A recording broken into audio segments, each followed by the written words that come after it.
Hi friends, welcome to Saran Mega's Kitchen.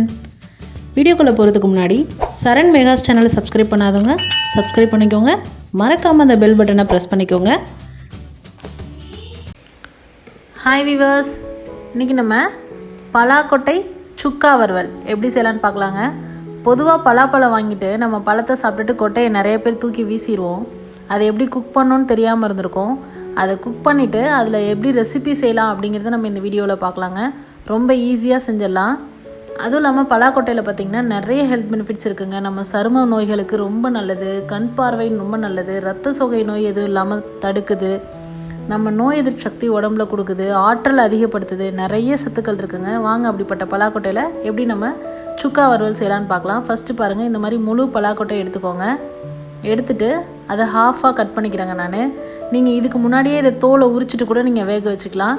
இந்த மாதிரி ஹாஃபாக cut பண்ணுறதுனால உங்களுக்கு சீக்கிரமாக குக் ஆகிடும். இன்னொன்று, நீங்கள் தோல் அந்த மேலே இருக்கக்கூடிய ஒரு வெள்ளை கலரில் ஒரு தோல் இருக்குங்க, அது உரிக்கிறது கொஞ்சம் ஹார்டாக இருக்கும்.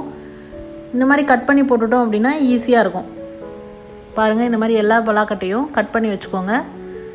கொஞ்சமாக தண்ணி விட்டு வாஷ் பண்ணிக்கலாம். நீங்கள் வாஷ் பண்ணிவிட்டு கட் பண்ணிங்க அப்படின்னா உங்களுக்கு வழுக்குங்க, கட் பண்ண முடியாது. அதுக்காக தான் நம்ம கட் பண்ணிவிட்டு வாஷ் பண்ணுறோம். இப்போ வாஷ் பண்ண தண்ணியெல்லாம் கீழே கொட்டிட்டு மறுபடியும் இப்போது பலாக்கொட்டை முழுகிற அளவுக்கு மட்டும் நீங்கள் தண்ணி ஊற்றிட்டு தேவையான அளவு கொஞ்சமாக உப்பு போட்டுட்டு வேக வச்சுக்கணுங்க. உங்களுக்கு வேக வைக்கிற டைம் பார்த்திங்க அப்படின்னா 6லேருந்து 7 நிமிஷத்துக்குள்ளே உங்களுக்கு குக் ஆகிடுங்க. மேக்ஸிமம் 8 மினிட்ஸ் ஆகும். வெந்ததுக்கப்புறமா அதோட தோலை உரிச்சிட்டு எடுத்து வச்சுக்கோங்க. இப்போ ஒரு ஃப்ரை பேனில் கொஞ்சம் தேவையான அளவு எண்ணெய் விட்டுக்கலாம். கொஞ்சம் ஜாஸ்தியாக எண்ணெய் விட்டுக்கோங்க. அதுக்கப்புறமா சோம்பு, காய்ந்த மிளகாய், கருவேப்பிலை, அடுத்ததாக ஒரு பெரிய வெங்காயம் நீல வாக்கில் கட் பண்ணி சேர்த்துக்கோங்க. இது ரொம்ப முக்கியங்க, அப்போ தான் உங்களுக்கு டேஸ்ட் நல்லாயிருக்கும். நீங்கள் பொடி பொடியாக கட் பண்ண வேண்டாம், நீல வாக்கில் மெல்லிஸாக கட் பண்ணிக்கலாம். வெங்காயம் நல்லா வதங்கி வரட்டுங்க. அடுத்தது 1 டீஸ்பூன் இஞ்சி பூண்டு விழுது.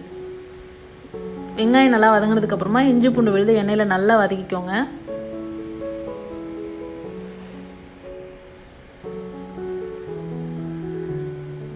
நீங்கள் பலாக்கொட்டையை இந்த மாதிரி எதுவுமே செய்யாமல் வேக வச்சு மட்டுமே சாப்பிட்ணும் அப்படின்னாலும் நீங்கள் சாப்பிட்லாங்க. இந்த மாதிரி ஒரு ரெசிபி செஞ்சு கொடுத்தீங்க அப்படின்னா பலாக்கொட்டை விரும்பி சாப்பிடாதவங்க கூட இந்த மாதிரி விரும்பி சாப்பிடுவாங்க. அதுவும் இல்லாமல் பலாக்கொட்டையில் பார்த்திங்கன்னா நிறைய ரெசிபிஸ் பண்ணலாங்க. இப்போ தேவையான அளவு மஞ்சத்தூள் போட்டிருக்கேன்.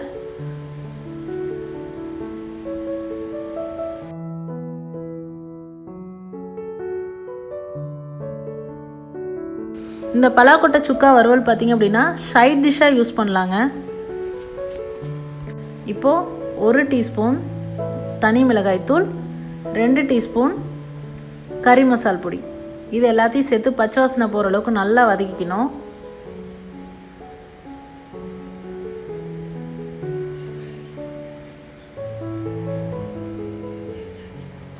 இப்போ பலாக்கொட்டையை நம்ம உரிச்சு எடுத்துருக்கோம் இல்லைங்களா, அந்த பலாக்கொட்டையை அதில் சேர்த்துக்கிறோம். இது ஃபுல்லுமே நீங்கள் நல்லா மீடியம் ஃப்ளேமில் வச்சு நல்லா குக் பண்ணுங்க. நம்ம ஏற்கனவே பலாக்கொட்டையில் உப்பு சேர்த்துருக்கோம். இந்த ஸ்டேஜில் நீங்கள் உப்பு பாருங்கள், உப்பு பத்தலை அப்படின்னா சேர்த்துட்டு ஸ்டவ்வை மீடியம் ஃப்ளேமில் வச்சுட்டு நல்லா குக் பண்ணணும். அப்போ தான் உங்களுக்கு அந்த மசாலா எல்லாமே அந்த பலாக்கொட்டையில் இறங்குங்க. இதுக்காக தான் நம்ம எண்ணெய் ஜாஸ்தி விட்டுருக்கோம். ஃபுல் அண்ட் ஃபுல் அது எண்ணெயிலேயே குக் ஆகணுங்க. அவ்வளோதாங்க. நல்லா குக் பண்ணி நீங்கள் அந்த குக்கிங் டைம் மட்டும் நிறைய ஒரு 10 மினிட்ஸ் கூட எடுத்துக்கலாங்க. அந்தளவு குக் பண்ணி எடுத்துட்டிங்க அப்படின்னா நம்மளோட பலாக்கொட்டை சுக்கா வறுவல் ரொம்ப சுவையாக தயாராகிடுச்சுங்க. இது போன்ற ஹெல்தி ரெசிபீஸ்க்கு சரண் மேகாஸ் சேனலை மறக்காமல் சப்ஸ்கிரைப் பண்ணுங்கள். இந்த வீடியோ உங்களுக்கு பிடிச்சிருந்தா லைக் பண்ணுங்கள், ஷேர் பண்ணுங்கள், மறக்காமல் கமெண்ட் பண்ணுங்கள். தேங்க்ஸ் ஃபார் வாட்சிங் ஃப்ரெண்ட்ஸ்.